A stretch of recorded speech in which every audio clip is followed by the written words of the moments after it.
Tribunal Constitucional entra en sesión. Vista la causa rol 3722, requerimiento de inaplicabilidad por inconstitucionalidad presentado por Servicios Jurídicos ZPNG, Abogados Asociados Limitada, respecto del artículo 162, inciso séptimo del Código del Trabajo. Tiene la palabra el relator, señor secretario, don Rodrigo Pica. Gracias, señor presidente.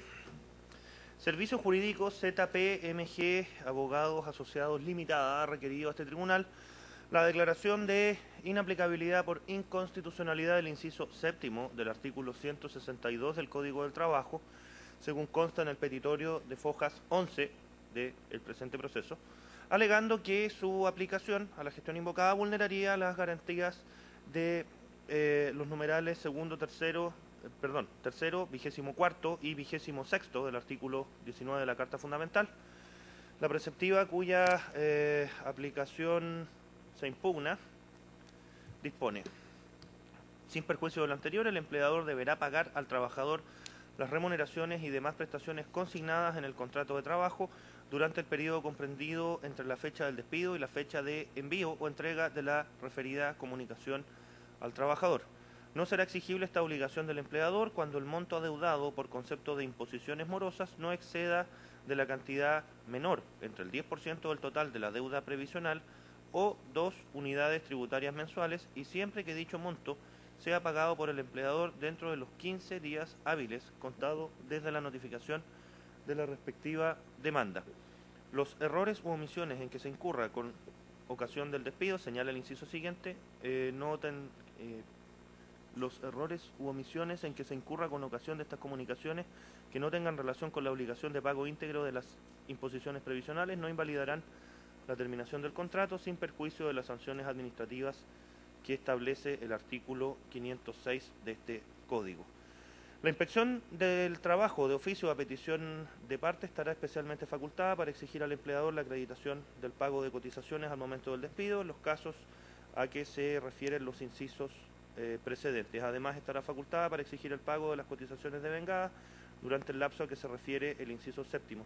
Las infracciones a este inciso se sancionarán con multa de 2 a 20 unidades tributarias mensuales. El precepto impugnado es el inciso séptimo, es decir, aquella parte de lo leído que comienza con la frase sin perjuicio de lo anterior y que concluye con desde la notificación de la respectiva demanda.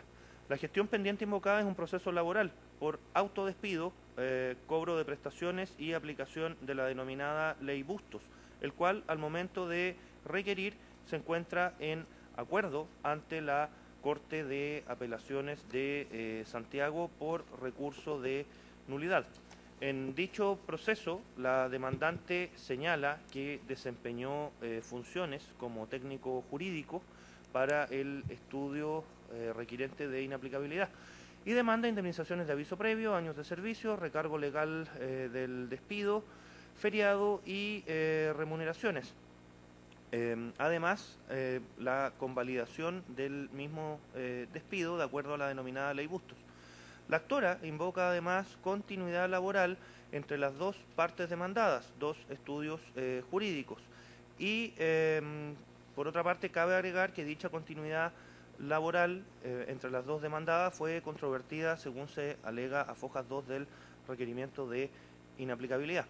La sentencia de primera instancia hizo aplicación sin límite temporal de la denominada Ley Bustos, que modificó el artículo 162 del Código del Trabajo, estableciendo el pago de remuneraciones y demás prestaciones hasta la fecha de convalidación del despido, si no se hubiese pagado íntegramente las cotizaciones previsionales. Frente a la sentencia, interpuso un recurso de nulidad, lo que constituye la gestión pendiente. En cuanto a los fundamentos de hecho y derecho, a fojas 4 se transcribe la parte resolutiva de la sentencia de primera instancia y se alega que se ha aplicado una condena por la denominada Ley Bustos, haciendo presente que es un caso de autodespido y que no se establece límite temporal alguno en las sanciones de la Ley Bustos, por lo cual podría pasar 20 años o más y se podría seguir solicitando lo mismo. Señala que no se está en presencia de un conflicto de legalidad, en tanto el artículo 162 aludido fue objeto de una ley interpretativa, la ley número 20.194, y expone que la jurisprudencia ha expresado que no corresponde aplicar un límite temporal y que la llamada ley Bustos corresponde solo para despidos emitidos por el empleador y no para la figura del autodespido generado por el propio trabajador. Todo lo cual se ve agravado por cuanto se le hace responsable de cotizaciones previsionales por una relación laboral anterior, de la cual no tuvo injerencia, según lo cual alegó en el proceso. En cuanto a las disposiciones constitucionales infringidas, expone que se vulnera la garantía del derecho de propiedad, por cuanto se termina produciendo un verdadero enriquecimiento ilícito y sin causa, ya que la ley 19.631 determina que las remuneraciones y las cotizaciones se siguen devengando mensualmente, al tenor de las modificaciones que introdujo al artículo 162. Y, aunque se paguen las cotizaciones y las remuneraciones, que califica de ficticias, señala que el monto es demasiado elevado. Manifiesta que la demandante se encuentra trabajando, por lo cual se da la situación que tendría derecho a percibir dos remuneraciones en forma paralela, en un verdadero enriquecimiento ilícito y sin causa. Pero, en este caso, expone que este enriquecimiento no causado por el trabajo y constituido por remuneraciones que debieran tener su causa en el trabajo, sí tiene una causa, que es la ley. Una norma que tacha de, entonces, como inconstitucional, enriqueciendo a la demandante, empobreciendo a la demandada y con una relación causal entre ambos hechos. Y la relación causal se encuentra justamente en lo dispuesto por la preceptiva impugnada. Agrega que esta ficción de seguir devengando remuneraciones mensualmente atenta en contra del principio de proporcionalidad, el cual alega es un límite al poder estatal y es un principio general del derecho, recogido por primera vez en la Declaración de Derechos del Hombre y Ciudadano, en su artículo 8º, el año 1789. Alega también como infringido el derecho al debido proceso, ya que las acciones legales y los recursos jurisdiccionales se tornan absolutamente inoperantes e ineficaces en aplicación de la denominada ley Bustos, que no tiene límite temporal. Expone que llama la atención que esta acción de nulidad del despido no se le haya fijado un plazo de caducidad de 60 días, como sí se fija para las otras acciones derivadas del cuestionamiento de la juridicidad del término de la relación laboral, y que el legislador terminó estableciendo un plazo de 6 meses para reclamar la nulidad del despido, contado desde el término de los servicios. Colige que esta nulidad se sanea por el tiempo y que por otra parte debe ser alegada, lo que significa que tras 6 meses sin accionar, el despido se vuelve inatacable y el vicio se purga, siempre que se haga valer la excepción de prescripción de la acción. Expone que en función de esta declaración de continuidad laboral que se hizo en el caso concreto con la otra parte, no tenía legitimidad para oponer la excepción de pago ni para alegar convalidación del despido respecto del periodo trabajado para la otra demandada, y que por ello es claro que a pesar de estar cuestionada la relación laboral, a la ley Bustos se le ha dado aplicación indeterminada en el tiempo, las remuneraciones se siguen devengando y la deuda sigue creciendo a pesar de haber ejercido el derecho a defensa. Alega también como afectada la garantía del contenido esencial de los derechos, en la medida que, a pesar de estar pendiente el juicio, la aplicación de la ley Bustos sigue produciendo efectos y las declaraciones de unidad económica y continuidad laboral producirán un efecto retroactivo que le afecta, con una deuda creciendo hasta que se produzca la denominada convalidación del despido. Con fecha 30 de agosto, la primera sala acogió a tramitación el requerimiento en votación dividida, decretando la suspensión de la gestión invocada y confiriendo traslado para resolver acerca de la admisibilidad, la cual fue declarada con fecha 15 de septiembre en votación dividida, confiriéndose traslado sobre el fondo del conflicto. A foja 184, el abogado Jaime Castro Rojas, por la parte requerida de inaplicabilidad, evacuó el traslado conferido, señalando que la declaración de admisibilidad le genera un grave perjuicio porque solo busca dilatar la ejecución de una sentencia definitiva, que alega que se han ejercido dolosamente herramientas jurídicas para suspender alegatos, recusar abogados integrantes, justificar ausencias, siendo que la parte demandada de dicha gestión requiriente de inaplicabilidad es un estudio jurídico que cuenta con diversos profesionales y que aún así buscó suspender un acuerdo de la Corte de Apelaciones en la gestión invocada con la causa ya alegada. Da cuenta de los antecedentes de hecho y derecho de la gestión, señala que no concurren presupuestos de admisibilidad, pues no habría gestión pendiente ante la Corte, ya que el 23 de agosto de 2017 las partes alegaron y el requerimiento fue comunicado a la Corte el 30 de septiembre. Invoca jurisprudencia de admisibilidad de esta magistratura para señalar que el requerimiento no podría prosperar, pues al momento de ser acogida a tramitación la solicitud de inaplicabilidad, la gestión pendiente se encontraba en acuerdo. Señala que no existen las inconstitucionalidades alegadas y expone que hasta la fecha de presentación de este escrito no se ha convalidado el despido, enviando la comunicación escrita que dé cuenta del pago efectivo de la deuda previsional, por lo cual a la requiriente no se le vulnera derecho alguno y sí es la trabajadora demandante quien sigue en la indefensión y sin poder ejercer sus derechos en materia previsional. En cuanto al autodespido y la aplicación de la denominada Ley Bustos, señala que ha sido recogida para casos de autodespido y ratificada por la 10ª Sala de la Corte de Apelaciones de Santiago, también por jurisprudencia administrativa, ambas que cita Foja 189 y 190. Por otro lado, alega que en el requerimiento se omite dar cuenta de la existencia de una unidad económica que fue declarada por la sentencia dictada y la consecuente solidaridad en el pago de la deuda provisional, omitiendo señalar que se dio por acreditada una cláusula de reconocimiento de las obligaciones laborales del empleador anterior para declarar de esa forma la unidad económica y la continuidad. En cuanto al derecho de propiedad, señala que a Foja 6 la parte requiriente reconoce que podrá pagar, pero señala que no es justo que se sigan devengando remuneraciones que califica de ficticias. Expone que no se está en presencia de una ficción, sino de un incumplimiento grave de obligaciones que tiene consecuencias jurídicas determinadas por la ley, y agrega que no queda a la voluntad del empleador determinar si paga o no las cotizaciones previsionales. En cuanto al debido proceso, expone que se acreditó la relación laboral y la continuidad de las obligaciones laborales entre las dos demandadas en el marco de un juicio que contó con todas las garantías. Descarta también cualquier infracción a las garantías del contenido esencial de los derechos y reitera los efectos deseados por la denominada Ley Bustos, en cuanto a que solo se pueda despedir válidamente cuando las cotizaciones previsionales estén pagadas. A Foja 194, la otra requerida, que es Sociedad Francisco Pinochet y CIA Abogados, la otra demandada en el proceso que constituye la gestión pendiente, se hizo parte y formuló observaciones adhiriendo al requerimiento con similares argumentos en torno a los efectos inconstitucionales derivados de la aplicación de la preceptiva impugnada sin límite en el tiempo, alegando también infracciones a las mismas normas constitucionales en relación además al principio de proporcionalidad y reiterando la naturaleza constitucional del conflicto planteado.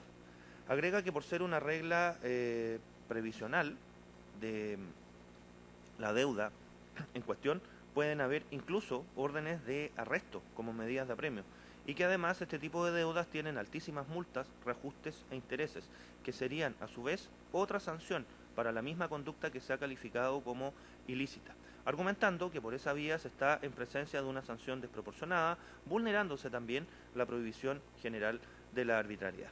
Concluida la tramitación del proceso, con fecha 26 de octubre se ordenó traer los autos en relación. Muy bien, ¿los señores abogados tienen observaciones que hacer a la relación? Ninguna observación por mi parte. Muy bien, siendo así, en primer término alega por la parte requirente don Manuel Antonio Gutiérrez, hasta por 30 minutos. Adelante, por favor. Muchas gracias. Con la venia de su señoría excelentísima, alego por mi representada, Servicios Jurídicos ZPNG, solicitando se acoja el requerimiento en virtud de los antecedentes de hecho y consideraciones jurídicas que paso a exponer. Señorías excelentísimas, en primer lugar quisiera acotar el debate y la discusión respecto de lo que efectivamente se está debatiendo y discutiendo y tachando de inconstitucional en cuanto a sus efectos en la gestión pendiente. No se está discutiendo en ningún caso la importante obligación que tiene todo empleador de pagar las cotizaciones previsionales de sus trabajadores en forma oportuna y en forma íntegra. No está en discusión tampoco la legitimidad que tiene el legislador para establecer sanciones, ¿verdad?, para el incumplimiento de este tipo de obligaciones. Lo que apunta a lo que se dirige el requerimiento de inaplicabilidad que hoy nos convoca, señorías excelentísimas, es la forma en que el legislador ha establecido esta particular sanción establecida en el artículo 162, inciso séptimo del Código del Trabajo, denominada sanción de nulidad de despido o también conocida como la Ley Bustos. Para ello, quiero concentrarme en la conceptualización de este efecto de Ley Bustos como una sanción establecida en la ley. Porque a partir de eso cobran importancia y cobran relevancia sendas garantías constitucionales que tienen que ver con la proporcionalidad, con la razonabilidad y con las garantías que hemos alegado han sido afectadas con el efecto de esta aplicación legal, como son la garantía de propiedad, la garantía contemplada en el artículo 19, número 3, inciso sexto, y la supergarantía del artículo 19, número 26. Para establecerlo como un hecho muy relevante en cuanto a la injerencia que tiene esta norma, cuya inaplicabilidad se solicita, baste leer lo resolutivo del punto cuarto de la sentencia que está recurrida en nulidad ante la Corte de Santiago y que señala que las demandadas deberán pagar las remuneraciones y demás prestaciones que se devenguen desde la fecha de término de la relación laboral, 14 de septiembre de 2016, a la fecha en que se acredite el pago de las cotizaciones previsionales. De manera que es claro que en el caso y en la gestión pendiente que nos convoca se está haciendo aplicación del artículo 162, inciso séptimo del Código del Trabajo, por lo que se cumple con ese requisito para inaplicabilidad. Respecto de las garantías constitucionales afectadas, vulneradas con la aplicación de esta normativa. En primer lugar, respecto de lo que es la proporcionalidad y la razonabilidad. Si nosotros consideramos las cuantías y la composición de las remuneraciones y cómo respecto de ellas son el tema previsional, hay un porcentaje de las remuneraciones que asciende a un orden del 20% que tienen que ver con la previsión del trabajador. Eso respecto de la remuneración completa. Cuando hablamos de la sanción, nulidad de despido, lo que se produce y lo que genera este artículo 162, inciso séptimo, es que se establece esta ficción en virtud de la cual, con posterioridad al término de la relación laboral, no solamente se sigue siendo exigible el pago de la cotización previsional que quedó adeudada, porque esa es la obligación cuyo incumplimiento se sanciona, no haber pagado las cotizaciones previsionales durante la relación laboral y con eso se genera esta nulidad de despido. Pero no es solamente un tema de ponerse al día con la cotización previsional, con los intereses, con las multas y con todas las herramientas que franquea la ley para su cobro. No, no es solo eso. El legislador ha establecido que conjuntamente con la deuda previsional, el empleador debe pagar a sí mismo durante todo el periodo posterior al despido la remuneración íntegra del trabajador y, obviamente, dentro de esta remuneración, el componente previsional de la misma retribución laboral. En consecuencia, si nosotros analizamos esta composición y estos montos, tenemos un porcentaje que corresponde a deuda previsional, pero en el caso particular de la gestión pendiente que nos convoca, nos encontramos con que el monto de la remuneración y el monto de la sanción, en definitiva eso es lo que se está cuestionando, sus señorías excelentísimas.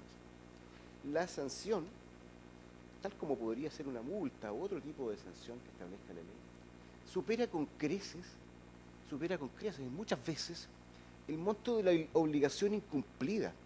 En este caso la obligación incumplida es la cotización previsional. Y la ley Bustos, sin límite temporal, ¿verdad? Ya voy a entrar en este tema del límite temporal, dice que deben seguirse pagando las remuneraciones. Por lo tanto, tenemos una sanción que escapa a toda proporción respecto de lo que se ha dejado de pagar por concepto de cotizaciones. No estamos discutiendo el carácter disuasivo o el principio de retribución que puede observarse y que legítimamente puede atribuirse a una sanción. En el ámbito del derecho administrativo sancionador tenemos ciertos principios que estimo son importantes y relevantes para el caso de Marras. Aplicando los principios del ius puniendi penal y en general del ius puniendi estatal, nos refiere la literatura y sendos fallos de este excelentísimo tribunal que, como uno de los elementos y límites que debe observar la potestad sancionadora, y digo yo, la sanción establecida en la ley Bustos, debe observarse, ¿verdad?, un elemento de razonabilidad y un elemento de proporcionalidad. Nosotros estimamos que la forma en que está regulada la ley Bustos, específicamente del inciso séptimo, que es el que está cuestionado, no respeta este principio de la proporcionalidad. Ahora bien, esta norma, el artículo 162, inciso séptimo, previene que mediante la convalidación del despido, ¿verdad?, junto con pagar las cotizaciones, yo freno, digamos, freno el curso de esta sanción que se va repitiendo mes a mes sin límite de tiempo, pagando las cotizaciones previsionales adeudadas, pero no solo eso, pagando además las cotizaciones y remuneraciones que se hayan generado en el tiempo posterior al despido. Y con relación al debido proceso, con relación a la garantía del artículo 19, número 3, no bien puede un litigante haber iniciado un proceso laboral en donde cuestione legítimamente en derecho tanto la procedencia de estas cotizaciones como incluso de una relación laboral, donde el litigante puede haber recurrido de nulidad, que tiene, como todos sabemos, el efecto de suspender el efecto de la resolución impugnada. Pero ninguno de estos efectos son respetados por esta sanción de la nulidad del despido, pues no viene existiendo un proceso judicial donde se ejercen los derechos, no viene existiendo un recurso de nulidad que en teoría debiera suspender los efectos. El efecto de la nulidad del despido sigue desplegándose durante todo el tiempo subsecuente, de manera que, no obstante ejercerse los derechos recursivos y el debido proceso, esta institución pasa por encima de todo esto y sigue ad eternum desplegando sus efectos como la denominada ley Bustos. Estimamos que esta forma desproporcionada en que se ha instaurado esta sanción legal, afectan, por lo tanto, el derecho de propiedad, ¿verdad?, de quien ha sido afectado por una declaración de nulidad de despido como la que enfrenta mi representada. Y es una afectación desproporcionada también de este derecho de propiedad. Decíamos también respecto de la proporcionalidad. Esto también es importante desde el punto de vista de la proporción de la sanción nulidad de despido. No solamente se prolonga el efecto de esta nulidad de despido, haciendo exigibles remuneraciones íntegras en el periodo postdespido, sino que también hay otras herramientas que el legislador establece, ¿verdad?, y que tienen que ver con el cobro ejecutivo de las cotizaciones previsionales. La ley 7.322 contempla una serie de herramientas para garantizar el pago efectivo de estas cotizaciones y establece otras sanciones, como son las multas y los altos intereses que se deben aparejar a las deudas previsionales.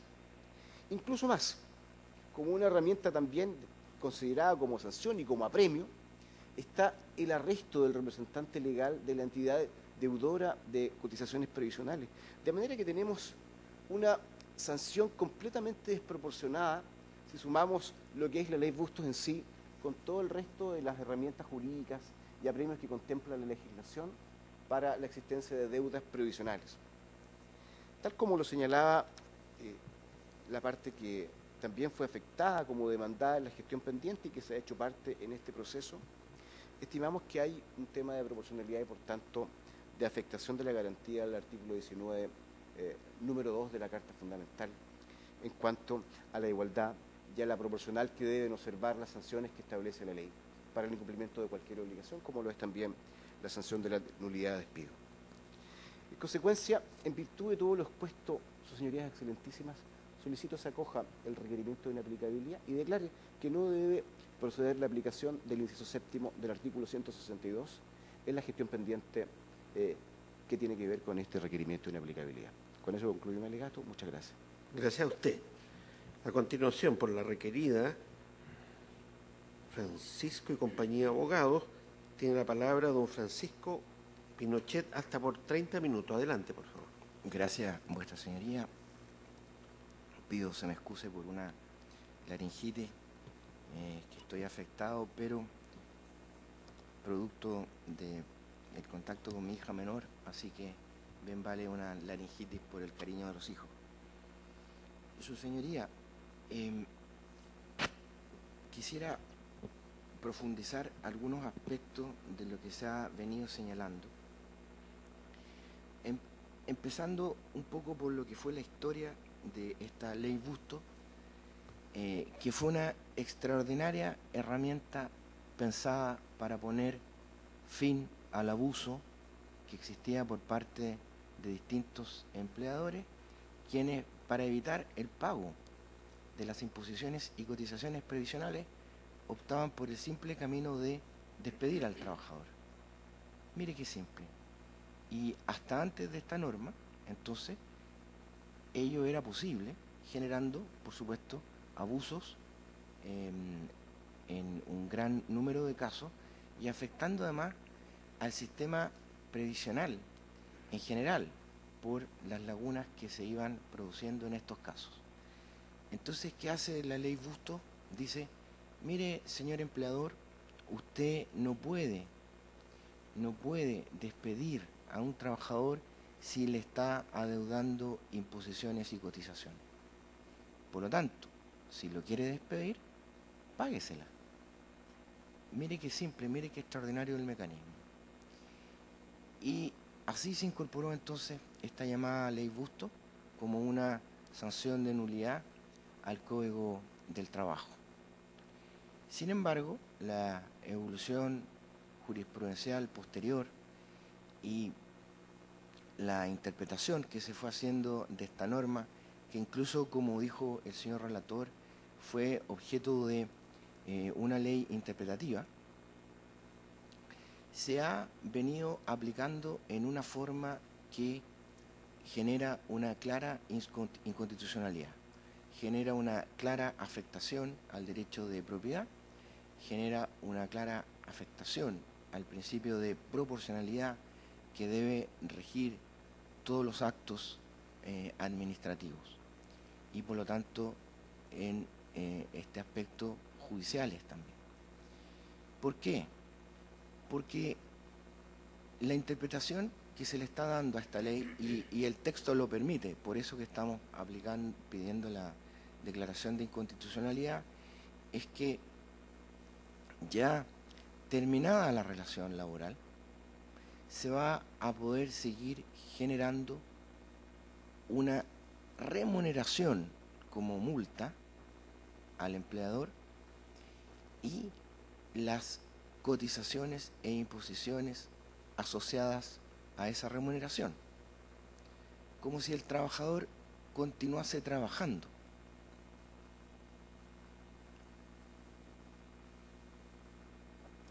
En este caso en particular, para que quede de inmediato graficada la inconstitucionalidad del precepto legal impugnado, podemos señalar que la trabajadora, que no fue despedida, sino que invocó el autodespido,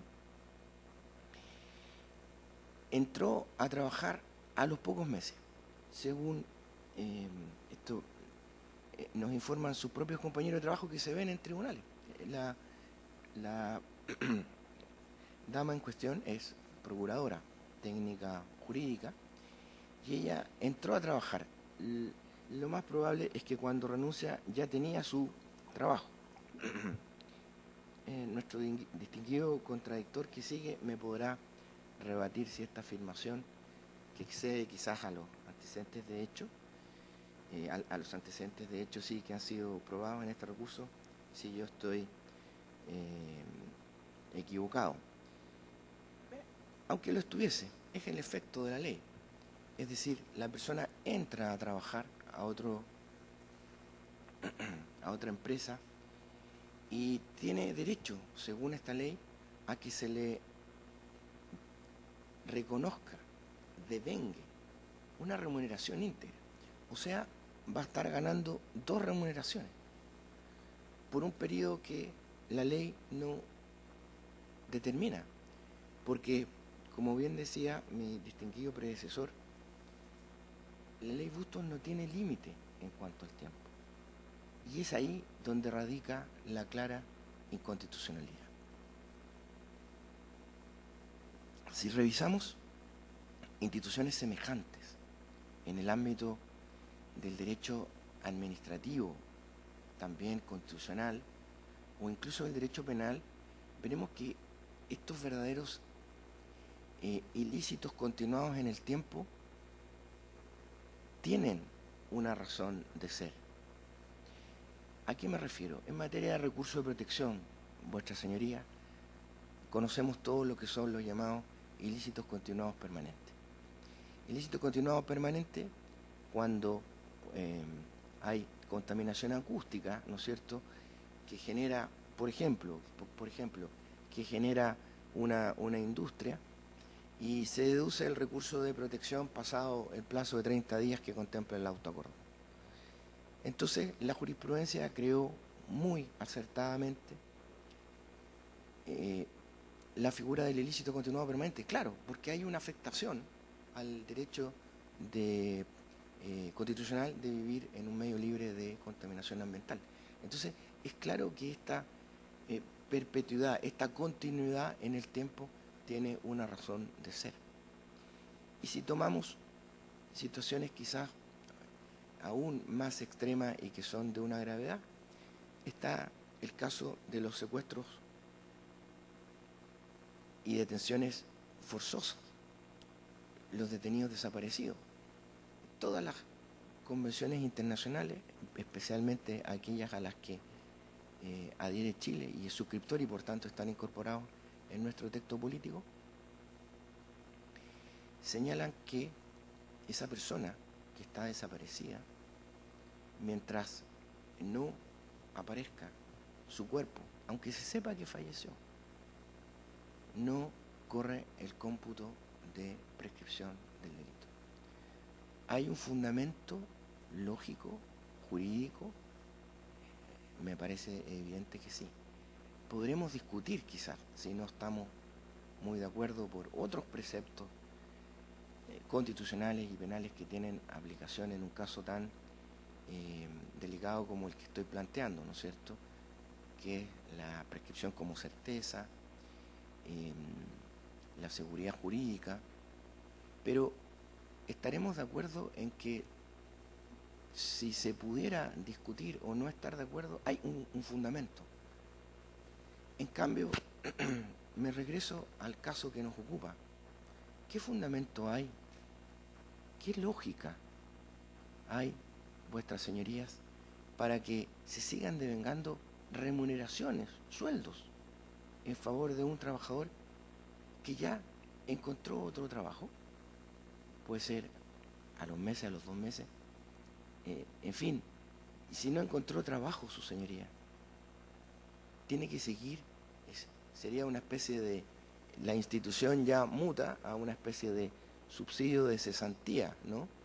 Un seguro de cesantía en virtud del cual el empleador PYME va a tener que seguir pagándole remuneración por 1 año, 2 años, en fin, no tiene límite. Por eso es que la norma aparece claramente como inconstitucional. En este caso, porque la declaración de inconstitucionalidad interesa respecto de este juicio específico, la situación es todavía más grave, porque como ya dije, la trabajadora encontró trabajo al poco tiempo y entonces se pretende que reciba 2 remuneraciones. Lo peor, su señoría, es que como va asociado además al pago de la AFP y de la ISAPRE, de lo cual me parece que todos los chilenos tenemos algunas críticas y queremos que se perfeccionen estos dos sistemas de salud previsional y de seguro social, ¿no es cierto? En realidad al que va a enriquecer es a la AFP, porque no entra la plata como ahorro voluntario, entra bajo el concepto de cotización obligatoria. Y respecto de la ISAPRE, también es plata regalada. Entonces, se afecta por todos lados estos principios constitucionales que yo estoy señalando.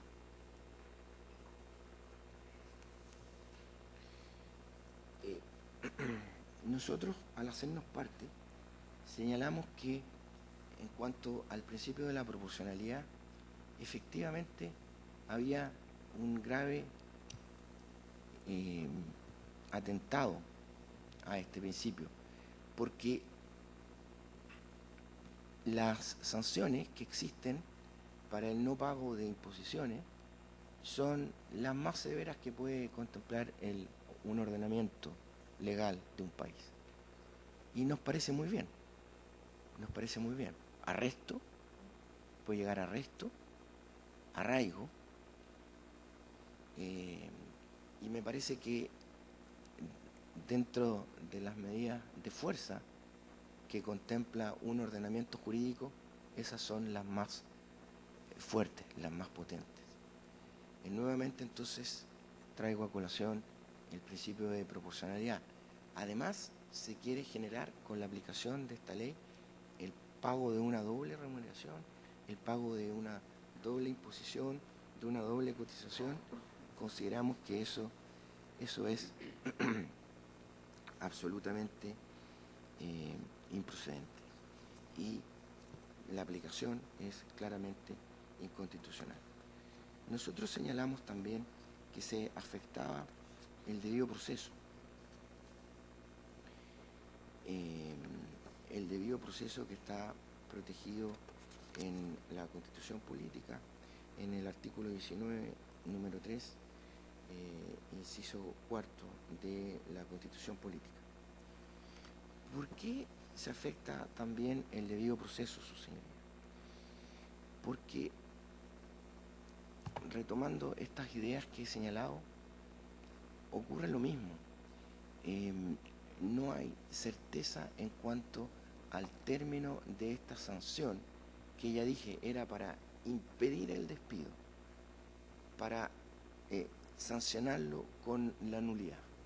Ahora ocurre que el debido proceso se ve afectado porque se interpone el único recurso que el Código del Trabajo contempla para impugnar la sentencia del Tribunal de Primera Instancia, o debiéramos decir de primer grado, porque realmente en un recurso de nulidad no se pueden discutir los hechos. Bueno, resulta que ese recurso de nulidad, que sí tiene un efecto suspensivo, en el caso de esta sanción de la ley Bustos, no lo tiene. Es decir, interpongo el recurso y no se detiene el devengo de imposiciones y cotizaciones previsionales. Y lo peor, el de la remuneración del trabajador. Entonces, el debido proceso, es decir, ese principio que dice que todo juicio, toda sentencia debe provenir de un acto fundado en la razón, no se puede alcanzar acá, porque no parece lógico entonces si por el temor de recurrir de nulidad vayamos a seguir sufriendo esta sanción. Y si se trata de recurrir además, como lo ha hecho mi distinguido predecesor, y nos hemos hecho parte en este recurso ante el Tribunal Constitucional, bueno, el resultado es el mismo. Se podría seguir devengando. Quiero aclarar que las imposiciones y cotizaciones ya fueron pagadas, ¿no? Estoy con este ejemplo del Tribunal Constitucional y de la Corte de Apelaciones extremando lo que podría ser la aplicación de la ley. Ya se pagaron hace largo tiempo atrás, pero el cálculo va a ser que se siguen devengando después del término del contrato que ha sido declarado en la sentencia de primer grado. Su señoría, con lo poco de voz que me queda, y reitero mis excusas, hay otro problema también que dice relación con no estando regulado en el Código del Trabajo. Entonces, ¿cuál es el límite temporal? Porque me parece que ya se ha explicado con suficiente profundidad por qué es inconstitucional desde todos los puntos de vista que hemos señalado que esta sanción de devengo de remuneración e imposiciones y cotizaciones siga prolongándose en el tiempo. ¿Cuál es el límite entonces? Porque tendría que tener un límite. Y originalmente la jurisprudencia de la Corte Suprema lo entendió así. Y en forma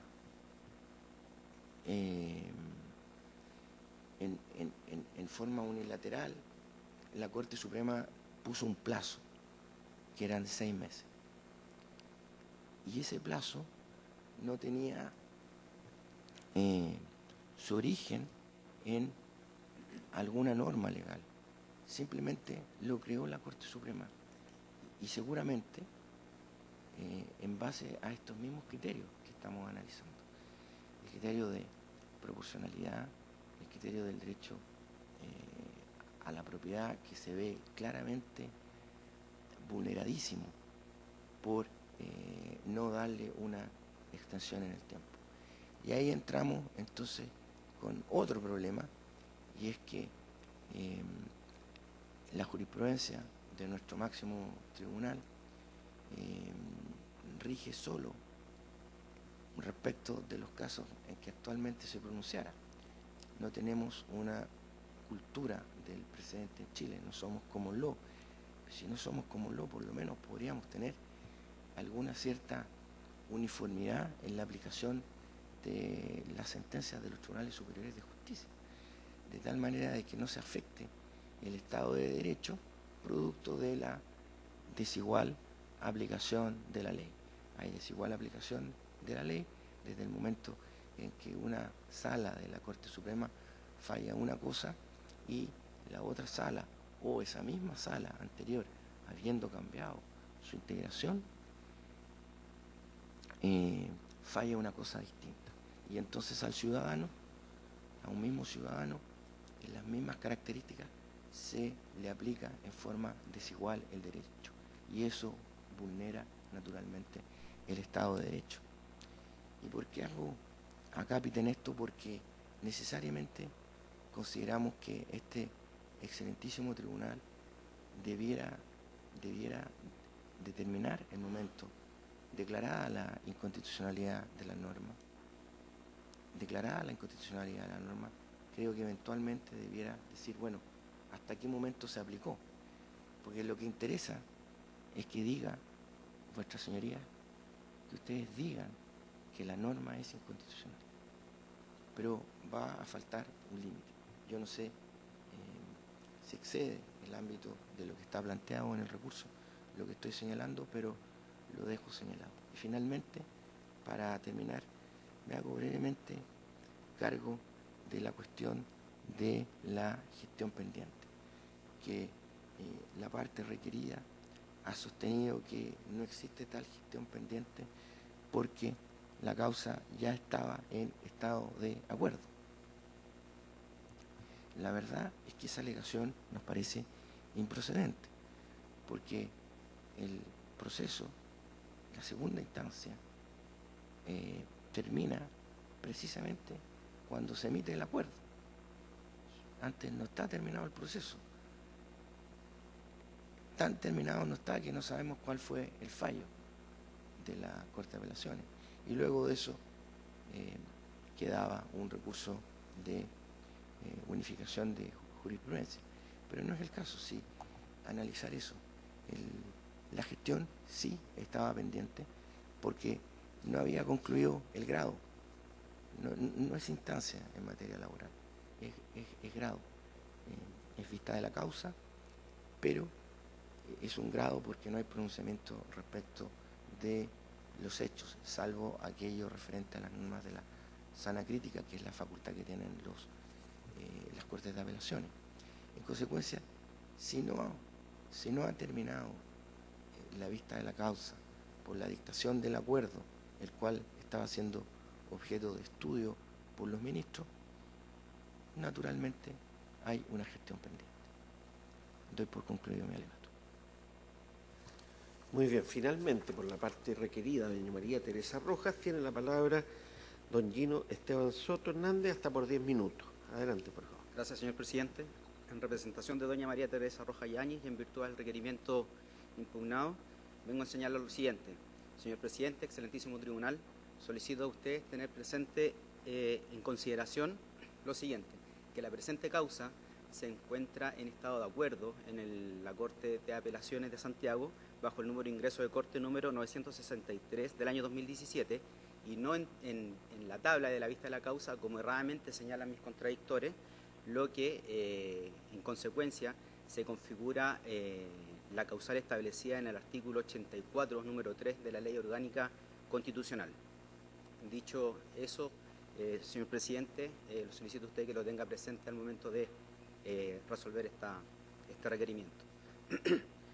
En atención a la supuesta afectación de las normas constitucionales por aplicación del artículo 162, inciso séptimo del Código del Trabajo, esta parte es enfática en señalar lo siguiente: no se produce bajo ninguna circunstancia una vulneración constitucional por su aplicación. El artículo 162 del Código del Trabajo regula y establece la forma en que se debe poner término a la relación laboral de un trabajador. Es así como a modo de ejemplo y de síntesis, el artículo quinto, el inciso quinto, del artículo 162 del Código del Trabajo señala que las cotizaciones previsionales del trabajador deben estar pagadas hasta el último día del mes anterior al despido.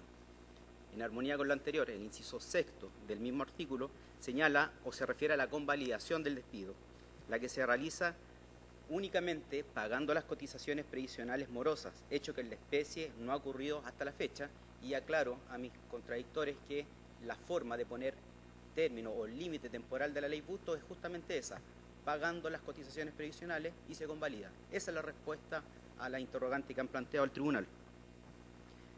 Asimismo, su señoría, el inciso séptimo del citado artículo 162 del Código del Trabajo señala que el empleador deberá pagar al trabajador las remuneraciones y demás prestaciones estipuladas en el contrato de trabajo durante el periodo comprendido entre la fecha del despido y la fecha de envío o entrega de la referida comunicación al trabajador. Se sigue señalando la forma en que se pone límite a esa temporalidad.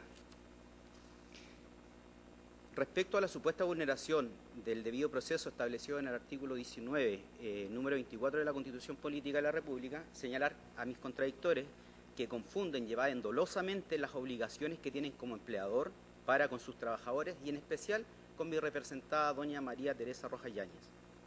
Esgrimen infundada y caprichosamente que la ley 19.631, denominada Ley Bustos, es injusta y más grave aún que mi representada por el solo hecho de estar trabajando se estaría enriqueciendo sin justa causa. Cabe preguntarse, señor presidente, excelentísimo tribunal, ¿quién se enriquece sin causa en este caso? Si es el empleador el que retiene de su sueldo de los trabajadores y se obliga a pagar esas cotizaciones previsionales.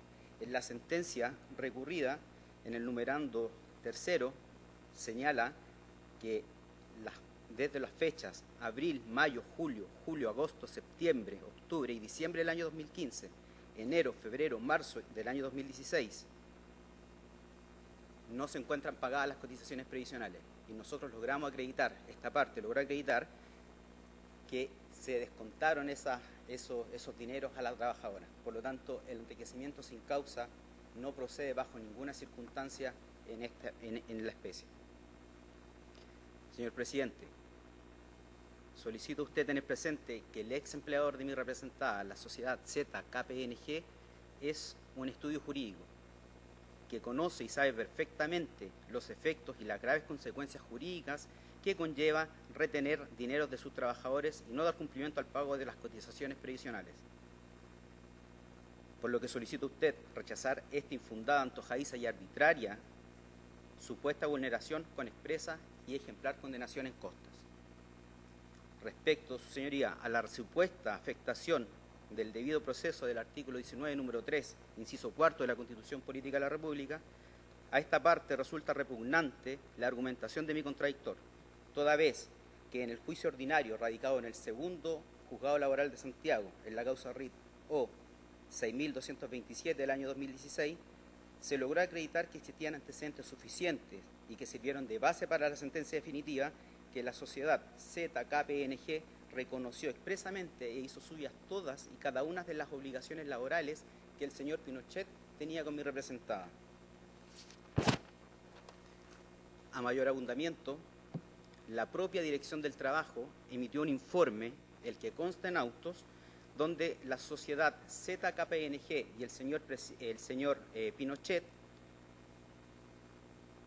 configuraban una unidad económica, lo que trae por efecto inmediato la solidaridad entre ambos, por lo que la sentencia se ajusta a derecho en lo pertinente. Precisar a su vez que la ley 19.931 justamente nació y vino en protección de nuestros trabajadores para asegurar sus cotizaciones previsionales y de salud, lo que en estos autos se ha transgredido gravemente.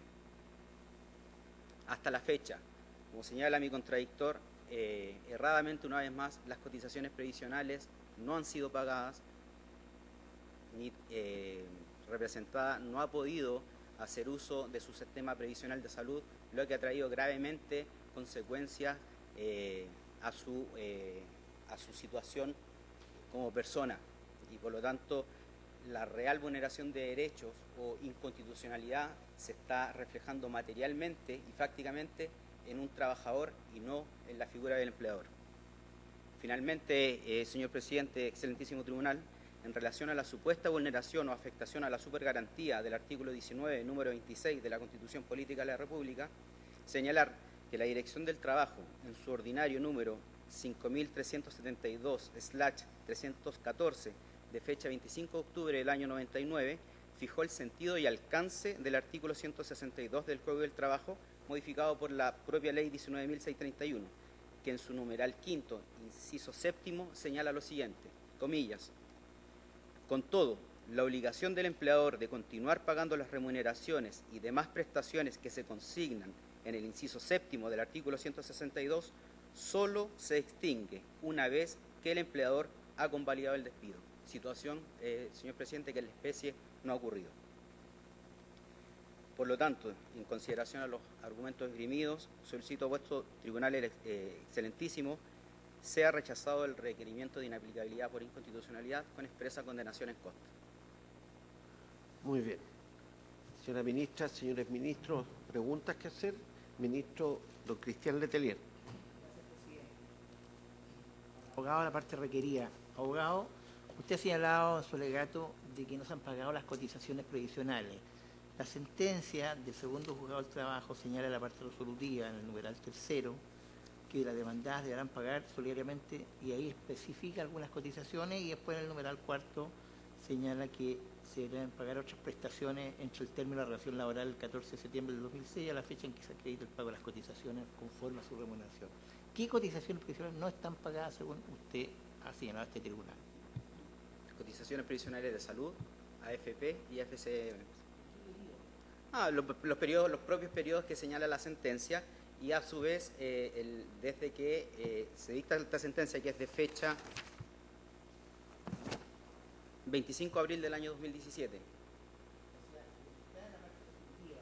Número 3, ¿eso no ha sido pagado? No ha sido pagado. ¿Es efectivo, señora? Después del fallo se procedió al pago.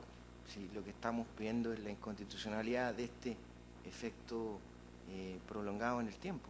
Ya dijimos que consideramos que es un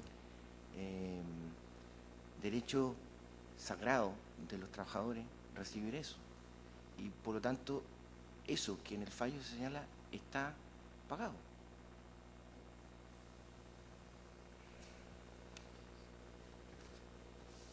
Ministro, señor Vázquez. Buenos días a los abogados de la parte requerente. Quisiera que me aclararan un punto respecto del argumento sobre la proporcionalidad que han esgrimido ustedes en el requerimiento.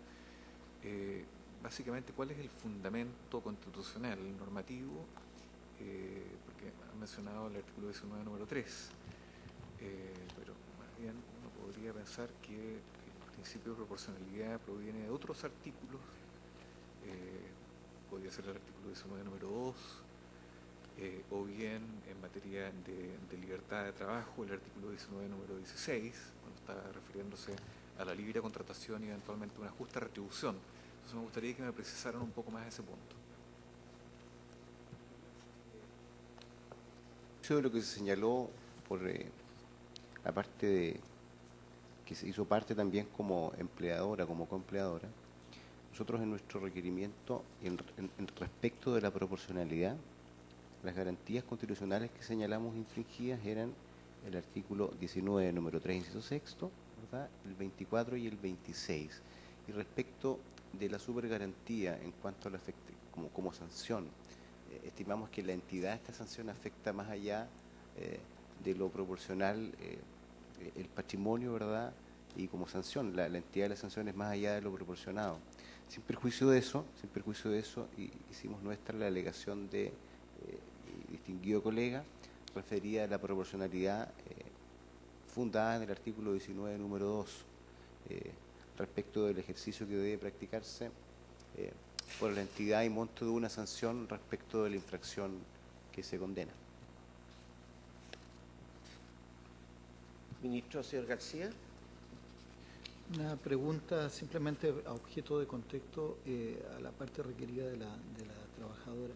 En virtud de su experiencia en materias laborales, ¿cómo se aplica habitualmente esta regla sobre los límites temporales en la práctica?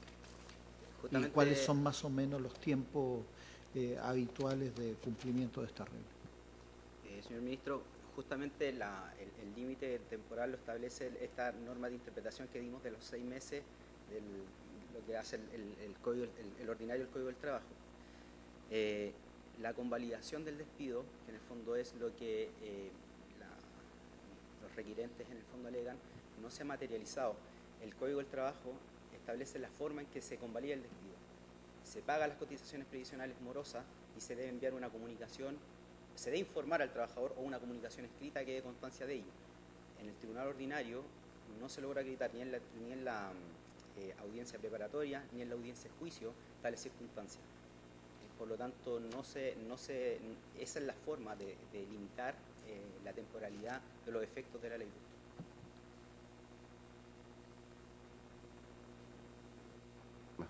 Respecto de la historia de la ley interpretativa de la ley Bustos, en un primer comienzo, la Corte Suprema, al aplicar el límite temporal de la ley Bustos, consideró el plazo de prescripción de las prestaciones laborales de 6 meses.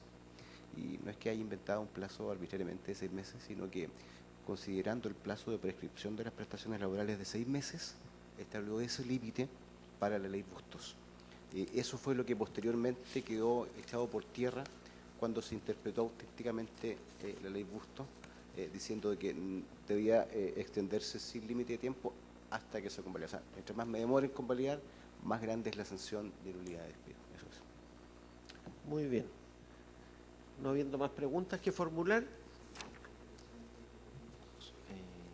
Señor presidente, que el colega de la parte requerida insiste en decir que no están pagadas.